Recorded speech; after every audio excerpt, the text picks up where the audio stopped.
Lester Peters. I was born in Swift Current, Saskatchewan in 1958. Moved to Kelowna first, got used to the mountains after being on the flat prairies. Then went up to northern Alberta, and then back to Saskatchewan, then back to Castlegar, BC, and then got a job in New Denver, and a mutual friend introduced me to my future husband. The job that I had in New Denver kind of petered out, so Wayne asked me to move in with him. So up I came to Revelstoke. It's one of the friendlier towns that I have lived in. Revelstoke, in all the years I've been here, there's only been one incident, and that lasted for about 2 seconds, and I've never had any problems since. There's been a lot of gay people coming in, visiting, moving here. There's starting to get a bigger and bigger community. It's friendlier than living on the prairies. I was back on the prairies for 2 weeks, and it's just a totally different world back there than here. It's a lot friendlier here. To me, a lot safer to be here. Even the friends I have there, they like to keep it very low that I'm even there to visit. Just don't want the neighbors to know that they're friendly with a gay person. Just before I moved here, Wayne was part of a group, and it broke up mainly because most of them were moving away. But they used to get together once or twice a month as a group and have picnics, go on hikes, have a barbecue at somebody's house type of thing.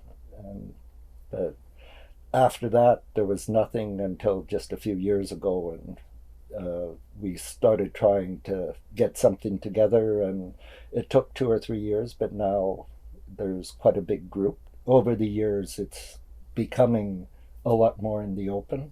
When I was still working at Goldie's restaurant, I even had a young couple, two gay men, and being gay myself, but a different generation.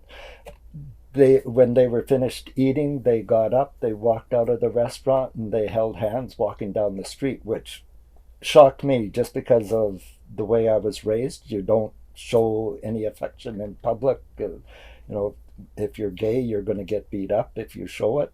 So to see that happen, and nobody even blinked. There was quite a few people on the street walking by, and here's two men holding hands walking down the street right beside them. So that was good to see. Even though Revelstoke's always been a friendly place, in my opinion, it's gotten even more over the years. There's more and more people that are more out in the open, and that's more due to the younger people than us older people. So for my generation, it's, if you're open about it, you get beat up or kicked out of the house type of thing. So yeah, even for me, when I started working at 15, I found out if you were found out being gay, you could be fired. So I kept it quiet. Quite a few of my friends are quite open, and straight friends and we even hug each other to say hello, say goodbye, because you need so many hugs a day. So so we make sure we get our hugs in. A lot of them are younger than me, which they're more open and more relaxed with it.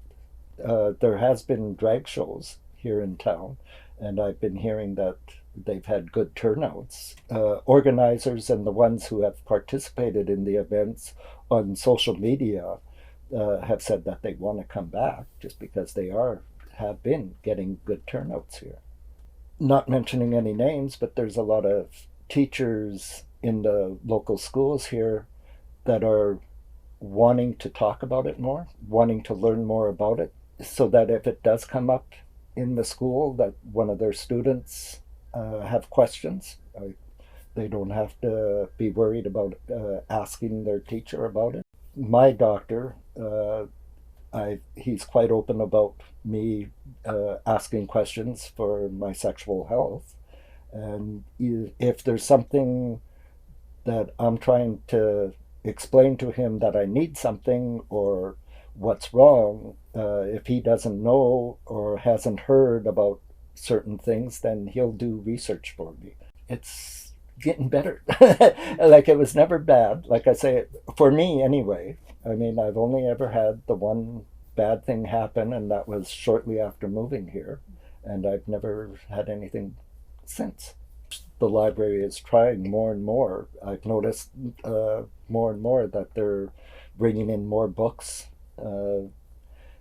Not not for people to read like a Harlequin romance book, but more for information.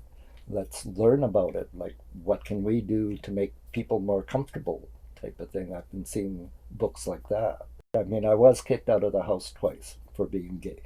So, I mean, but I still go and see my family, even though that's happened. I mean, they've gotten a little more relaxed about it, but like I say, it's still, I could push the limit by doing a few things or saying a few things that they are against, but I have to watch what I say and how I act around my family. It's not a relaxing atmosphere, which I think is for more people than just myself. So it's taken a lot of years for me to get to this point. A lot of it was a lot of anger when I was younger. And at one point, because I was in a bad relationship, I didn't have a relationship for at least 13 years until I met Wayne. And then meeting Wayne was totally, totally different. Him and his family, totally different to anything I had been even remotely involved with. His parents had no questions. Like, they didn't even ask what was going on. They just opened me with open arms and quite happy that Wayne and I were together. And so it took me a lot of years to get to the point where I'm okay with myself and with others.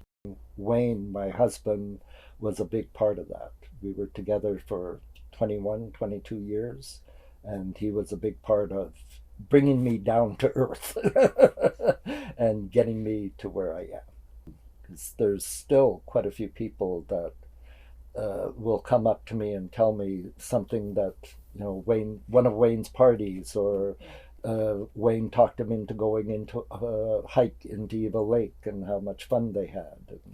Or they'd, because even on a hike, Wayne would have a gourmet picnic. He'd take hot chocolate or coffee on a hike up to Eva Lake, and cheeses and meats, and he'd set it all out, and it was a big deal and still a lot of people will come up and say, hey, I remember doing this. Wayne forced me to do this hike.